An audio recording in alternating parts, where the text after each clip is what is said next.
Bet on fantasy football against real people with BetMate and win cash prizes with a £100 free-to-play pot available for new customers. Pick your team with no budget restrictions and earn points for typical fantasy actions, as well as tackles and interceptions. Download the app today for free via the link in the description and play against me.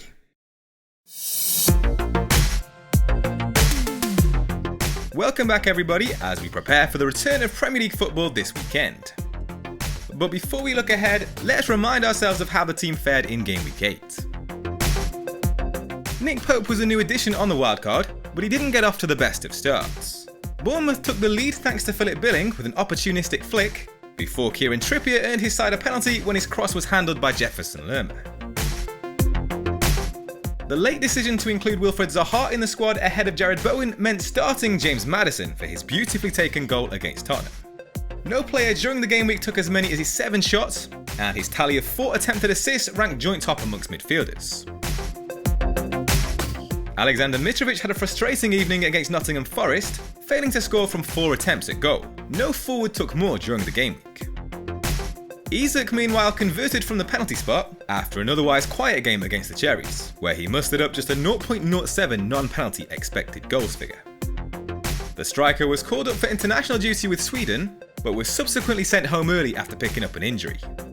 And that leads us nicely on to the transfer plans for Gameweek 9. With 1.1 million in the bank, Mo Salah was an early transfer target after an improved performance against Ajax in the Champions League before the break, followed by a brace for Egypt on international duty.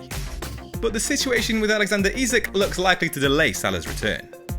With reports that his injury could keep him out for a number of weeks, he's set to make way with the free transfer ahead of Gameweek 9. Ivan Toney is the obvious replacement, having bagged 5 goals and 2 assists in 7 matches. But I'm quite keen to take a punt on Dominic Solanke instead.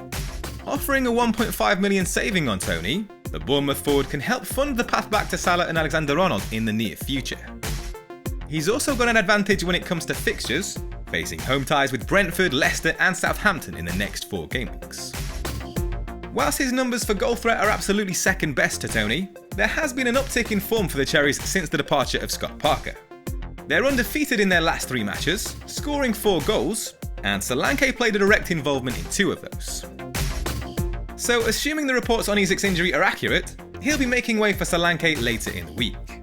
And here's how the team is set to line up. Newcastle face a Fulham side that have scored in each of their 3 home matches so far this season.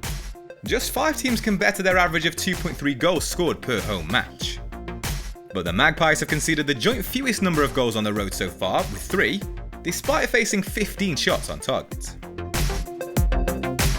Reece James comes back into the 11 ahead of a trip to Crystal Palace.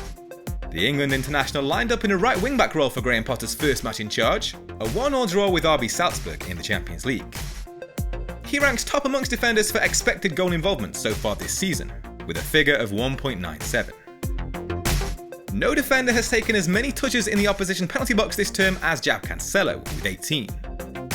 He faces a Man United side that have scored just 2 goals across their 3 away matches so far, with only Wolves and Nottingham Forest faring worse.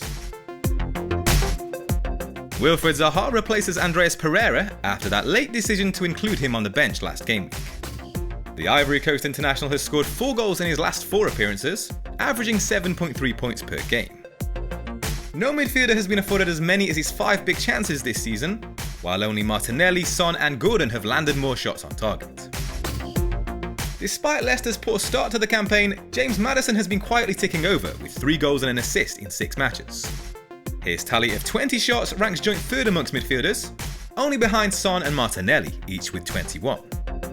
Nottingham Forest have conceded 14 goals in their last 4 matches, ranking joint bottom with the Foxes, and no side have conceded as many expected goals this season. Kevin De Bruyne has played a direct hand in 7 goals across 6 league starts so far. The Belgian ranks joint 4th for shots amongst midfielders, with 19, and has fashioned a league best total of 25 attempted assists. Man City's total of 23 goals this season is 5 more than any other side have produced. But their Manchester rivals have put together a run of 4 consecutive wins, conceding just 2 goals.